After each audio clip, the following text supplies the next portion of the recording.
Coworker Roger caught me in the break room on a Monday morning, coffee in hand, still half asleep, and said, "Bro, you missed one wild night at the retreat?" I laughed. "Yeah? How bad?" He pulled out his phone. Didn't say another word. Just handed it to me. I stood there in that break room for what felt like 10 minutes but was probably 30 seconds. The fluorescent light buzzing overhead, the coffee machine dripping in the background, and me watching a video of my wife on a resort balcony with our regional director, and it wasn't a friendly conversation. I gave Roger his phone back. I said, "Thanks." I walked to my desk. I sat down. I opened my laptop. And I did not do a single thing for 3 hours, except stare at the screen and breathe. That was 18 months ago. I'm going to tell you everything. My wife and I had been married for 9 years when this happened. We met in our late 20s at a mutual friend's birthday party in Indianapolis. She was funny, sharp, had this way of tilting her head when she was listening to you that made you feel like the most interesting person in the room. I fell hard and fast. We were engaged inside of a year. Her name is Renata. I'll use her real name because she doesn't deserve the protection of an alias.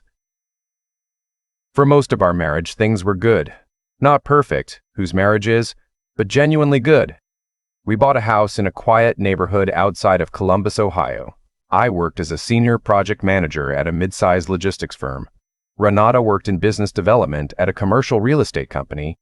We didn't have kids. That was a conversation we kept pushing back, always not yet, until not yet quietly became probably never, and we both seemed okay with that. Around year 7, something shifted. I couldn't name it at the time. She worked longer hours, traveled more. When she was home, she was pleasant enough. But there was a distance, like talking to someone through a screen door. I told myself it was stress. Her company had gone through a restructuring. She had a new director. Things were demanding. I believed that because I wanted to believe it. Her director was a man named Clifton, mid-40s, divorced, the kind of guy who talks about wine and quarterly results with equal enthusiasm. I'd met him twice. Once at a company holiday party, once when Renata had a work dinner I briefly attended.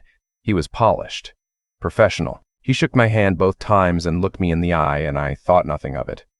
I should have thought something of it. The retreat was in late September. Her company rented out a lodge about 2 hours outside Columbus. One of those corporate bonding weekends, team dinners, strategy sessions, kayaking, that kind of thing. Renata mentioned it 3 weeks in advance. She seemed excited about it. I didn't think twice. What I didn't know, what I found out later, was that Clifton had been maneuvering Renata onto his direct team for nearly a year, creating reasons for her to work late, inviting her to off-site client meetings, slowly separating her from the rest of her colleagues in a way that looked completely normal from the outside. I also didn't know that what Roger showed me on his phone was not the beginning. It was just the first time I had proof. Roger worked at the same firm as Renata. He was in a different division, and he and I had been friends since college. He hadn't been at the retreat, but someone had sent him the video. He debated for 2 days whether to show me. I'm glad he did. I went home that Monday evening and did not say anything. Renata was making dinner, asked me how my day was. I said fine. We ate, we watched TV. She went to bed. I sat on the couch until 2 in the morning.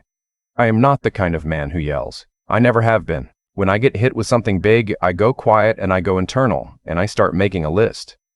The list that night was this. What do I actually know?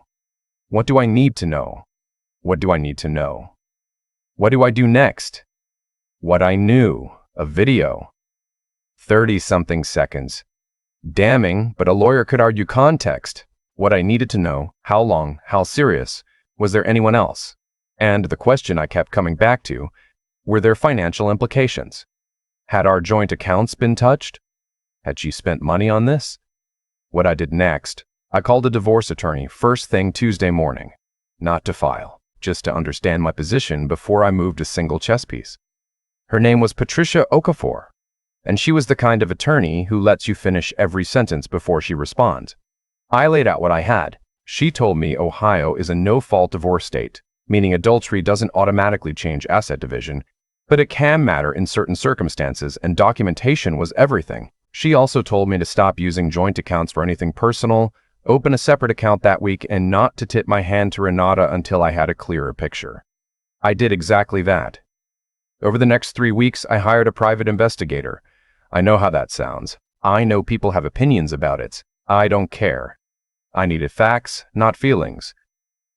The investigator's name was a guy named Walt. No, wait. His name was Cal. Quiet, methodical, drove a forgettable gray Accord. He told me up front, most of the time, people already know the truth before they call me. I just give them paper. He gave me paper. Clifton and Renata had been meeting outside of work for at least 14 months. Hotels, mostly twice in Cincinnati, once in Pittsburgh, at least 4 times locally at a Marriott near her office that I had driven past 100 times without a second thought. Cal also flagged something I hadn't considered. Renata had a second email account, a personal Gmail she'd never mentioned, and through completely legal means, she had logged into it on our home computer and the browser had autosaved the address. I was able to see that the account existed. I didn't access the contents. Patricia had told me not to, but its existence told me enough. There was no one else. Just Clifton. 14 months of Clifton. I didn't confront her. Not yet. Here's where it gets complicated. And this is the part I want to be honest about, because I've seen these stories get told, like the betrayed person is some kind of hero operating at full capacity. They're not. I was not okay. I was going to work and performing competence and coming home and performing normalcy, and in between those two performances I was completely hollow. I stopped eating real meals. I'd go to the gym at 6 in the morning and push weight until my hands shook just to feel something physical instead of the thing that lived in my chest. I started smoking again for the first time since I was 26. 2 cigarettes a day. Standing in the backyard in the dark. I'm not proud of it. It was the only thing that made the hour between 10 and 11 at night survivable. I didn't tell anyone except Roger and my brother Theo. Theo is 4 years older than me, lives in Michigan, and his first response when I told him was a long silence followed by, "Tell me what you need." Not advice, not outrage, just, "What do you need?" I've thought about that response a lot since then. What I needed was to do this right. 6 weeks after Roger showed me that video, I had everything. Cal's documentation, photos, timestamps, hotel records, a full accounting of our joint finances showing nothing had been directly ciphered, but that Renata had been using her personal credit card, one I was technically a co-signer on, for a pattern of expenses that matched up with Clifton's travel schedule. Patricia reviewed everything and told me I had a solid case for fault-based divorce on the grounds of adultery, and that the credit card issue gave us something to work with in terms of dissipation of marital assets.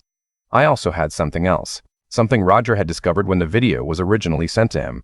The video had come from a woman named Deb, a colleague of Renata's who had been at the retreat and who had, apparently, been watching Clifton operate for years and had run out of patience. Deb reached out to me directly 2 weeks after Roger. She told me that Renata was not Clifton's first. There had been at least 2 others, both women who had worked under him, both of whom had eventually either been pushed out or had quietly left. She gave me names. She was willing to put that in writing.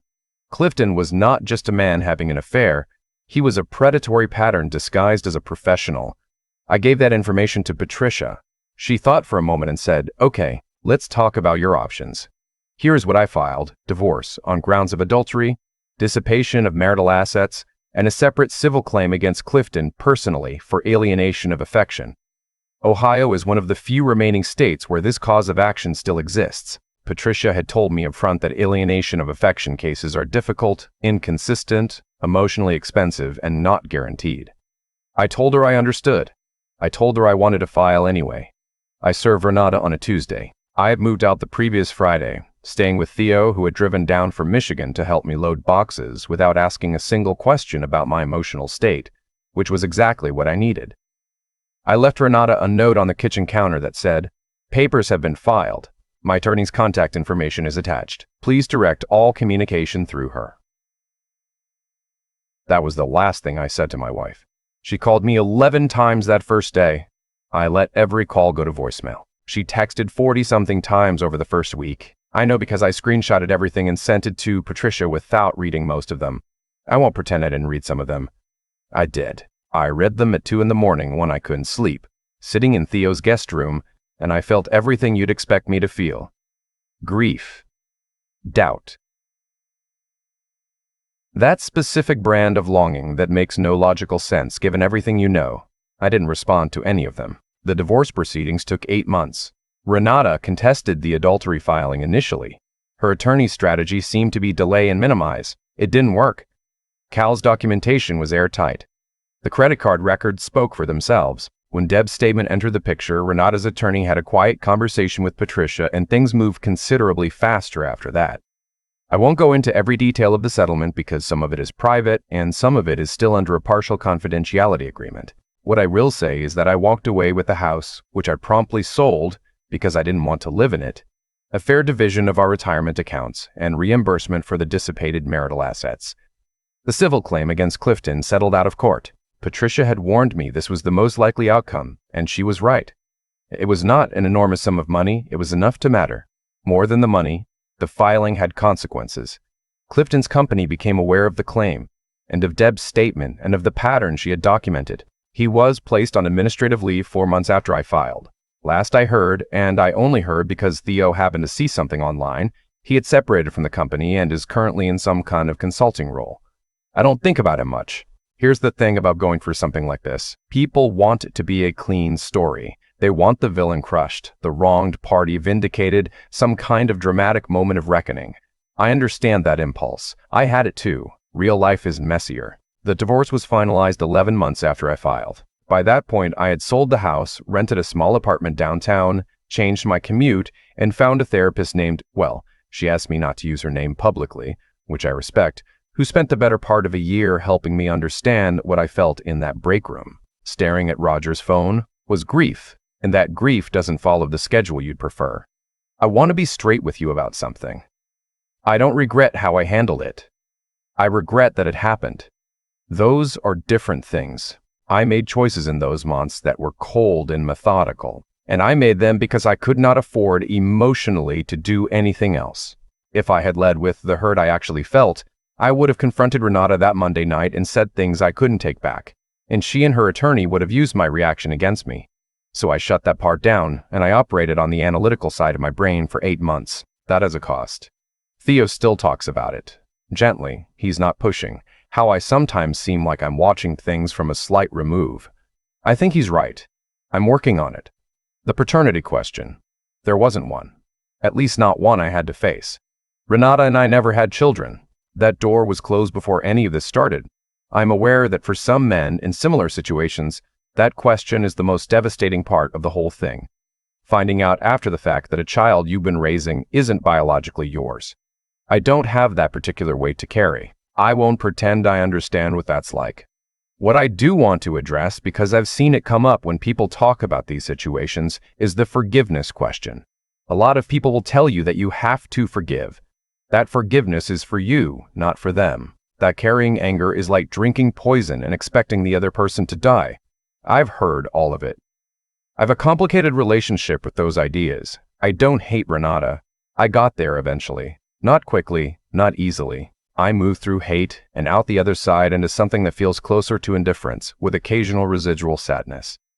She was a person I loved for a long time, and she made choices that destroyed what we had, and at some point I had to stop making her the central character in my own story. That's not the same as forgiveness in the traditional sense. It's more like releasing the grip. Not for her sake, for mine. Because I had things I wanted to do, and carrying that weight made them harder. I am not old, and I am not done. About 8 months after the divorce was finalized, I ran into Roger at a bar. He and some people from his office, me meeting a friend for a drink. We talked for a long time that night. He told me something I didn't know, that he had almost not shown me the video, that he had talked to his wife about it for 2 days, gone back and forth, lost sleep. He said, I kept thinking, what if I'm wrong?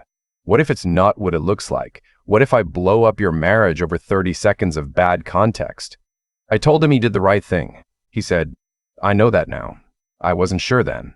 I bought him a drink. We didn't say much more about it. A few weeks before I finished writing all of this down, trying to make sense of a period of my life that still doesn't feel entirely real, I got a message from Renata. It had been about 10 months since the divorce was finalized. The message was short. She said she was sorry, that she knew it was too late and she wasn't asking for anything. She just needed me to know that she was sorry. I read it 3 times. I didn't respond. I'm not sure that makes me cold. I'm not sure it makes me right. I think it just makes me a person who has learned, maybe the hard way, that some doors are meant to stay closed. Not out of punishment, not out of pride, just because walking back through them would cost more than I have left to spend.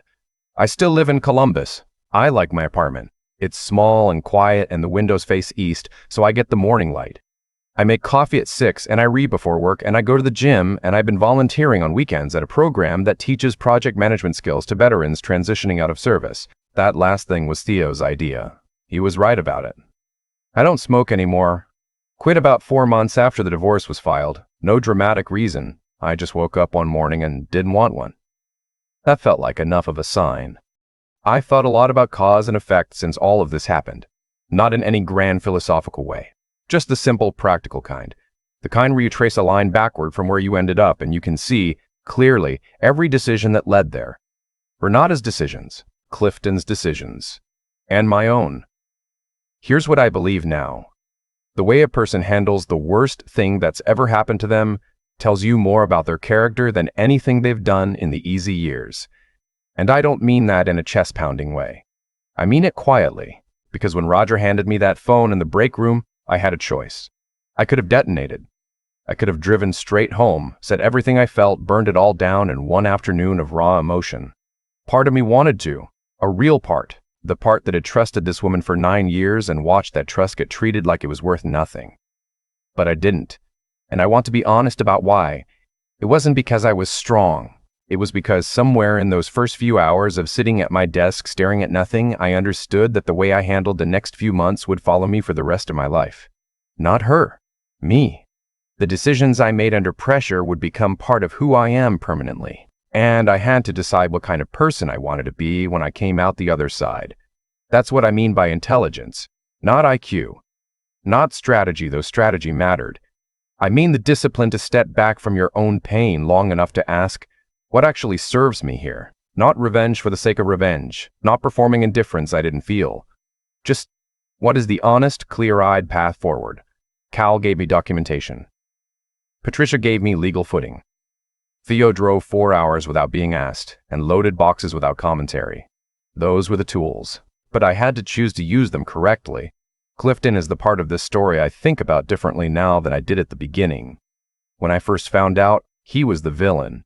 Clean and simple. But the more I learned about the pattern, about the women before Renata, about the way he had operated for years inside an institution that kept promoting him, the more I understood that what he had been doing was not an accident. He had made 100 small choices over years that compounded into something serious. And nobody had stopped him because stopping him was uncomfortable. Until Deb got tired of being uncomfortable. Until I filed. Until the paperwork made ignoring it impossible.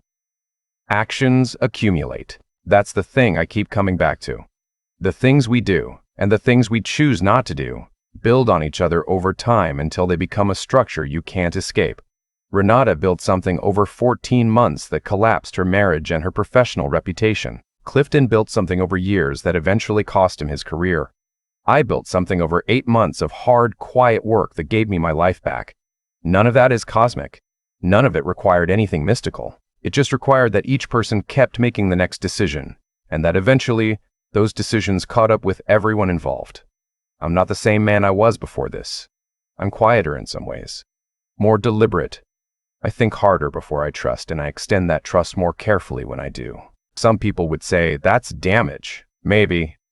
Or maybe it's just what it looks like when you've earned something the hard way and you've decided not to waste it.